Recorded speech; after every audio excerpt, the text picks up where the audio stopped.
We've got the final product here and it's come up beautifully.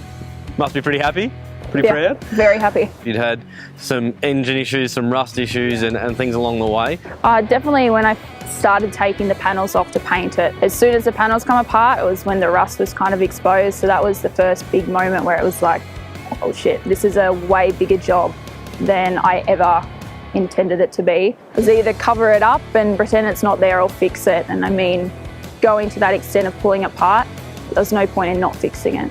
How do you go about learning how on the spot to do such incredible repairs to the length of what the rust issues were? Yeah, I spent heaps of time on YouTube. I mean, that was where I learned to do everything really. That's where I've learned everything about four drives. So yeah, it's on YouTube, especially on Facebook. There's a Facebook page called 40 Series Land Cruiser Owners. So it's all based in Australia and that's where I've gone for most of my information. I know you've had some ridiculously late nights in the workshop and days on end. Would you do it all again? Yes. Yeah, so I already want to get a ute and start and do up a ute, but do it completely factory spec. Right. But I'd never do it in the timeline that I did this. So 10 months was way too much involved. Like it was on the road when I got it. And yeah, when I went to paint it, I was like, oh, I'll do it in a weekend. How crazy. It took months before like there was color on it, you know? So once I pulled all the panels apart, I had to replace all the seals. And then I decided to go, you know, everyone suggested only using genuine seals. So that's the day the budget blew out. Most of the genuine seals and everything come from 4x4 spares. So they stock pretty much everything for this car, which is really good. What drove you to the 40 series? I've always loved them. I've always loved the shape about it. And I guess I grew up four driving in an old Land Rover with my dad. So I was always around the older four drives. You know, the first time I saw one of these, I was like, wow. How much of the build would you say you've personally done yourself? About 95%. I'm very proud to stand back and look and go, yeah, you know, like, especially the paint job, it's one thing that it's very obvious. It obviously catches your attention as soon as you see it. So to stand back and say, I did that, you know, I'd never painted anything like this. I'd never used a spray gun. So I had no idea what I was doing, but I have the attitude where it's just give anything a go. If it goes wrong, then I'm going to learn from it. It's definitely a huge job. I mean, the prep work is the biggest part of it. The painting is the easier side, but you know, the prep work, you got to do it right or there's no point painting it. So it was actually painted out the front of the shed and the tub was painted first, rolled back in the shed, and then all the other panels, the doors, the windscreen, the guards, everything was painted individually. We had to rely on weather, and in Tasmania it's very hard to have a still warm day. It definitely took a long time, probably 4 months time I think, to get it finished from the first day I painted to the last day. I'd always been a fan of the mustard 40 series colour, so the factory colour. I'd always loved it. So I went with intentions of going with that shade, which is a lot darker than this one. And when I went to the paint shop, they didn't actually have that colour code. They couldn't mix it up for me. And so the guy pulled out his colour chart and there's probably 500 different shades of mustard and yellow. And this one was the brightest one out of all of them by a lot. And as soon as it was out in the sun, it just stood out to me and I was just like, yeah, that's it. So fell in love with it and that's how it became yellow. I love the gull wing. Where did the inspiration or the idea come from introducing that into the vehicle? Oh, it's been around for years. I wanted to do it on the Vitara. So I always wanted to have a four drive that I could have a gull wing on. So I actually went to a fabrication place in Launceston and got them to make it for me, yeah, because nobody makes a gull wing off the shelf or anything like that. It turned out better than I ever thought it could have. I noticed you've decked out your own complete drawer and storage system at the back. Yes. How did that come along? I guess it's hard to find stuff that's off the shelf for the older four drives. Sasha needed to be in the back.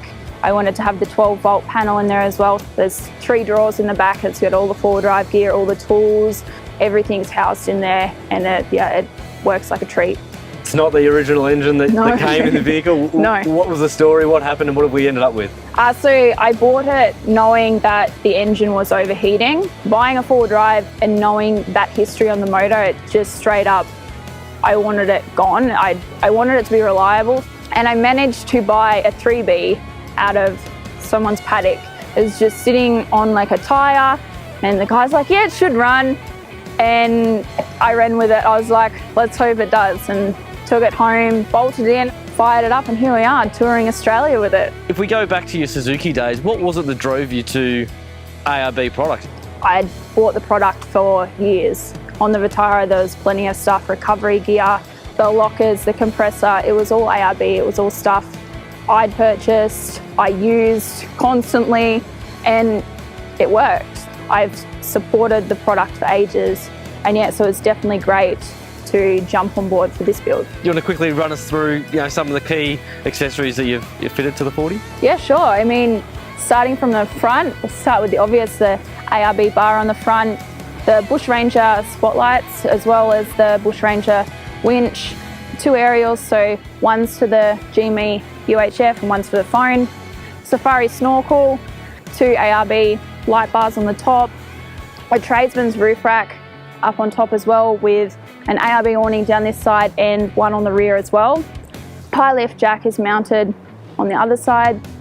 In the back there's the drawers in there with the ARB 47 litre fridge in there in a MSA drop down slide.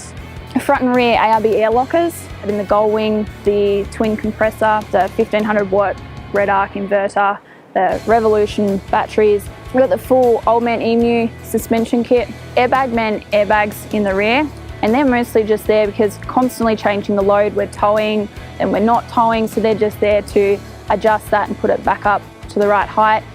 Going back to the fact that the project's finished, are there any highlights of the build from a learning point of view? There's heaps. I mean, the key learning thing is do not set a deadline. If you do, make it maybe like 3 or 4 years, not 10 months.